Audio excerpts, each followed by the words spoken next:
Bathroom இவ்வளவு சுத்தம் பண்ணி வச்சிருக்கீங்களே, உங்களுக்கு என்ன ஆச்சு? புடுங்குது, பேதி நிக்க மாட்டேங்குது. பம்பு செட்ல போற மாதிரி போகுது. நிக்கணுமா?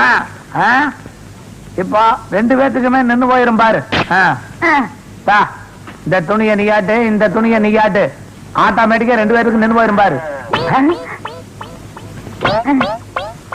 ஏங்க சிகப்பு துணி ஆட்டினா பேர் எப்படிங்க நிக்க? இந்த சிகப்பு துணி ஆட்டினா தண்டவாளத்துல வர்ற ரயிலே நிக்குது. எது அவ்வளவு பெரிய ரயிலே நிக்கும் போது இத்துணூண்டு பேதி நிக்காதா?